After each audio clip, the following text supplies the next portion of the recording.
Hey guys, how you going? Justin here. Today I want to go through a process which happens to us in life and in our day to day when we behave in a certain way, what creates our behavior. I want to go through the process of what creates the behavior and then how you can change it if the behavior is not getting the result that you desire. So, what happens is, um,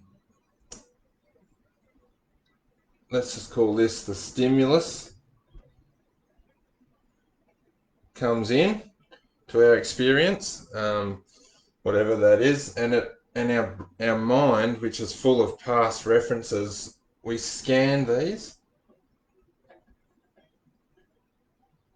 So anything that's happened in the past, um, from our childhood right through our life, gets stored in our subconscious mind. So when the stimulus comes in, our mind scans these past references, for similar situations that have happened in the past, and from that it derives a meaning. So these meanings have been stored in the past as well. So stimulus comes in, we scan the references, and then our mind makes up a meaning of what this stimulus means to us, and that meaning then creates an emotional state.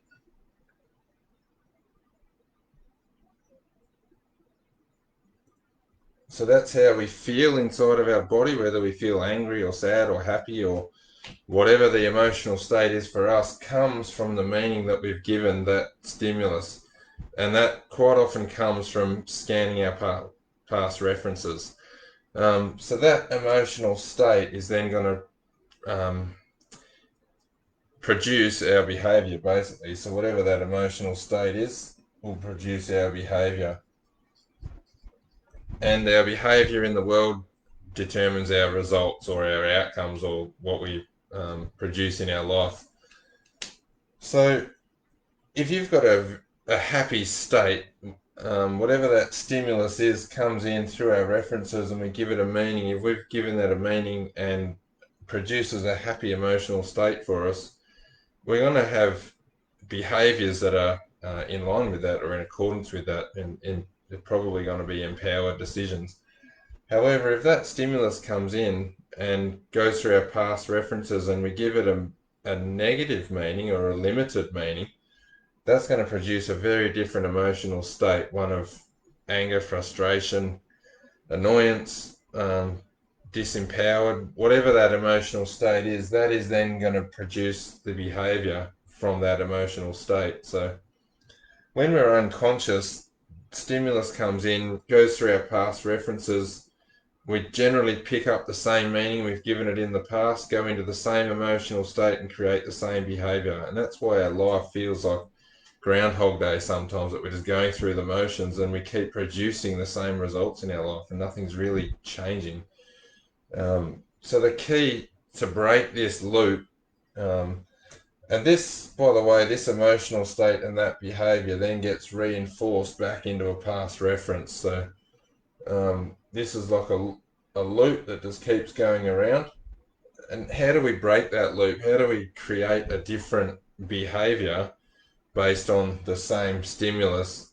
Well, we need to come up with a new meaning. So this is where consciousness and awareness comes in, to know that whatever your mind is saying to you, whatever meaning gets thrown to you by your mind, is coming from a past reference. So the trick is to stay conscious, is to stay aware. So when the stimulus comes in, your mind's going to scan those past references without you knowing, without you having control over that, and it's going to spit out a meaning. But that meaning is, you have a choice in that moment whether you go with that meaning or whether you now consciously in the moment, in the present moment, give it a new meaning.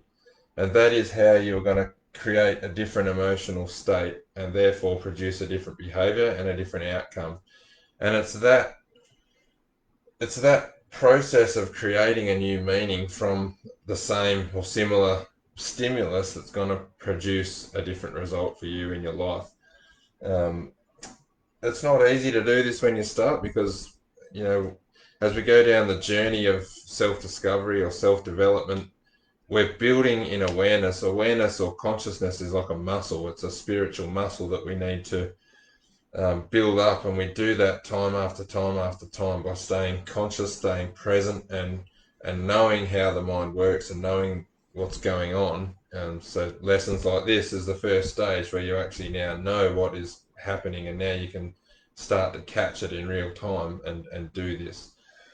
So that's how we created a new behavior. So if something in your life is not working, you're going to have to come up with a new meaning when this stimulus happens. So let's say, for example, your partner says something to you which triggers you, and um, your mind is going to scan the past references for when that's happened in the past, and it's going to scan it all the way back from your childhood and when your mum and dad said things to you that you didn't like, and you're going to come up with a meaning that they've been mean to you or nasty to you, or they're telling you you're not good enough or that you're not significant, or some such thing in your mind. You're giving it that meaning. That's going to create a disempowered meaning, a disempowered state, sorry, and you're then going to create a behavior based on that, which might be to blame, to judge, to criticize, to push back on the other person, or just emotionally shut down, or whatever it is for you.